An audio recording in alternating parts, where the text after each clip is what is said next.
কেমন আছেন সবাই? আশা করছি ভালো আছেন। আমি বেশ মোটামুটি আছি। এই যে শরীরটা খারাপ। মাঝখানে ২ দিন আমি লং ভিডিও আপলোড করতে পারি নাই। তার জন্য দুঃখিত। তো এই শরীর খারাপ জন্য রান্নাবাড়িও সেইরকম হয় নাই। ভিডিওটাও কন্টিনিউ করতে পারি নাই। এইজন্য আরকি আমি ভিডিওটা আপলোড করতে পারি নাই আরকি। তো যাই হোক, যে যেখান থেকে আমার ভিডিওটা দেখছেন, ভালো লাগলে লাইক, কমেন্ট, শেয়ার করে দিবেন। আর এই তো সকালে উঠে আমি চিয়া সিড ভিজিয়ে দিয়েছিলাম। চিয়া সিড আর ডিম সিদ্ধ করতে দিয়েছিলাম। ডিম আর চিয়া সিডটা খেয়ে এই যে রান্নার কাজে বসে পড়লাম। আর ওরা বাবা ছেলে তো চলে গেছে যে যার কাজে। তো যাই হোক, আমি আজকে রান্না করব পুঁইশাক, করলা ভাজি আর কাতল মাছের ঝোল। দেখতে থাকুন, ভিডিওটা অবশ্যই ভালো লাগবে। আর সন্ধ্যায় জলখাবারে সন্ধ্যার নাস্তার জন্য বানিয়েছিলাম ডালপুরি। তো দেখতে থাকুন, ভিডিওটা অবশ্যই ভালো লাগবে। আর ভালো লাগলে লাইক, কমেন্ট, শেয়ার করে দিবেন। তো এই তো আমি শাকগুলো কেটে নিয়েছি। শাকের ডাঁটাগুলো নিই নাই, শাকের শুধু পাতাগুলো নিয়েছি। আর সামনে থেকে যে নরম ডাঁটাটা হয় সেটা নিয়েছি সাথে। আর এই যে একটু আলু আর পটল কেটে নিয়েছি। ২টা আলু আর ২টা পটল কেটে নিয়েছি। শাকে দিব আরকি। শাকটা আমি এই সর্ষে বাটা দিয়ে করব। তো দেখুন, এইভাবে আমি অতটা পেঁয়াজ রসুন সবকিছুতে পছন্দ করি না। সেইজন্য আমি সবকিছুতে তেমন একটা পেঁয়াজ রসুন ব্যবহার করি না আরকি। যেইটাতে না দিলে না, সেইটাতেই পেঁয়াজ রসুনটা দিই। আর যারা মনে করেন যে পেঁয়াজ রসুন দিয়ে খাবেন, তারা এইভাবে রান্না করে পেঁয়াজ রসুনের সাথে দিয়ে দেখতে পারেন, ভালো লাগে আরকি। পুঁইশাকটা আমার মনে হয় এভাবে রান্না করলে আমার খুব ভালো লাগে। আলু আর পটলটা পাঁচফোড়ন সম্বারা দিয়ে তেলে দিয়ে ভেজে নিয়েছিলাম, লবণ আর হলুদ দিয়ে শুধু।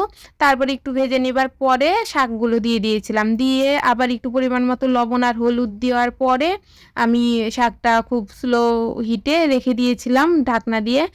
শাক থেকে যে জলটা বের হয়েছিল, ওই জলটাতেই শাকটা সিদ্ধ হয়ে গেছিল। যেহেতু আমি দিই নাই, ডাঁটা দিই নাই, সেইজন্য সিদ্ধ হতে বেশি সময় লাগে নাই। তো আর নামানোর আগে ওই যে সর্ষে বাটা, একটু সামান্য পরিমাণ চিনি দিয়ে নামিয়ে ফেলেছি।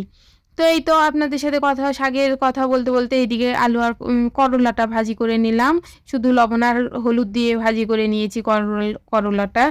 আর করলা ভাজি এইভাবে মচমচা করে ভাজলেই ভালো লাগে আরকি খেতে। তিতাটাও তেমন একটা লাগে না। আগেই লবণ আর হলুদ দিয়ে মেখে রেখেছিলাম।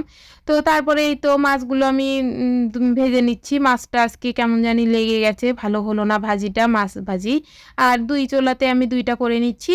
যেহেতু বেলা হয়ে গেছে, এখন ওই পাশের চুলাতে আমি ভাতটাও বসিয়ে দিয়েছি। আর এই তো মাছ ভাজিগুলো তুলে নিলাম। তুলে নিয়ে ওই তেলে এখন আমি দিয়ে দিলাম জিরা। আর আজকের মাছের ঝোলটা আমি পেঁপে, তারপর পটল, আলু দিয়ে একটু পাতলা ঝোল করব আরকি। এই যেহেতু বললাম শরীর খারাপ, এত তেল মসলা এইজন্যে খাবো না। ওইজন্য হালকা ঝোল একটা করে নিব। তো হালকা হলেও তেল কম দিই নাই, তেল হাতে কম আসেই না।